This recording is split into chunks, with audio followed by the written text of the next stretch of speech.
Hello mga ka-dreamers! Welcome back to my vlog. Hello everyone! For today's video guys, i-share ko lang sa inyo kung kailangan ba talaga ng transit visa dito sa South Korea kung kayo may layover dito. Wala po. Based po sa experience ko, 19 hours po yung layover ko dito sa South Korea ay hindi po ako hinanapan ng transit visa. Kasi pwede naman po magstay dito sa airport ang mga Pilipino na hindi po kailangan ng transit visa. Pero kung kayo po ay lalabas ng airport, yun po ay kailangan nyo talaga mag-provide ng transit visa. Pero kung dito lang po kayo sa loob ng airport at hindi naman kayo lalabas, ay no need na po. So hindi nyo na po kailangan mag-alala kung kayo po ay dadaan ng South Korea at wala po kayong daladalang transit visa. Ay, hindi na rin po yan hinanap sa akin dito nung dumating ako dito sa South Korea, dun sa security check-in. Or kahit dun sa Canada, hindi naman po ako hinanapan ng transit visa. So, kung kayo po ay may layover dito guys sa South Korea, kung ganun din po kahaba yung layover nyo tulad sa akin na 19 hours,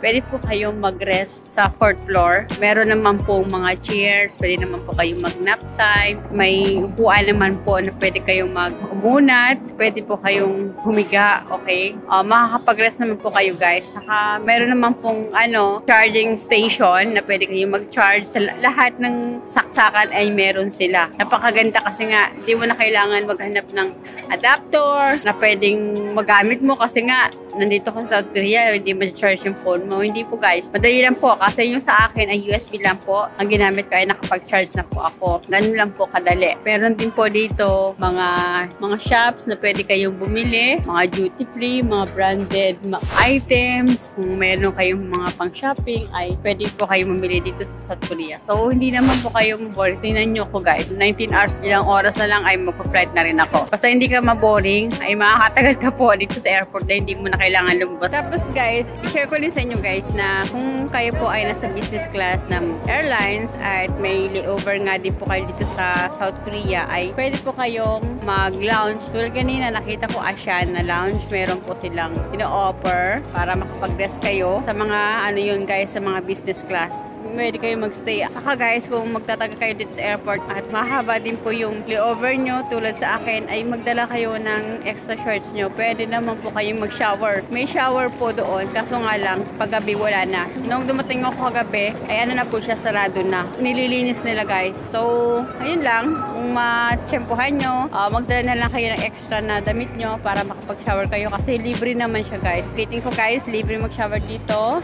Libre kayo makapag-rest sa 4th floor. Libre kayo makapag-charge. May water fountain naman po. So, pwede po kayong makainom ng tubig na hindi nyo na kailangan bumili ng water bottle. And makapag-rest naman po kayo. Makahiga-higa kayo dun sa upuan. At may mahabang upuan naman guys. And then, makaunat ng paa. Kung sanay kayo matulog na nakaupo lang, ay go. Tulad ko na talagang maano ako sa tulog. Pag hindi ako comfortable talaga guys, siguro makakalap lang ako ng mga 30 minutos. Pero yung sinabihin mo matutulog talaga ako ng mahaba, hindi. Basta hindi ako comfortable sa higaan, hindi talaga ako makakatulog guys. So yun lang guys, na-share ko lang sa inyo. Kung kayo po ay may layover dito sa South Korea, di po kailangan ng transit visa basta hindi po kayo lalabas ng airport. Stay na lang po kayo dito sa loob kasi meron naman place to relax and rest, take shower, mag-charge ng phone, mag-ikot-ikot na lang. And then, kausapin nyo yung mga nyo, kung may kasama kayo at ka-phone, kasi may wifi naman. Yun lang guys, share ko lang sa inyo yung experience ko dito sa Incheon Airport, dito sa South Korea,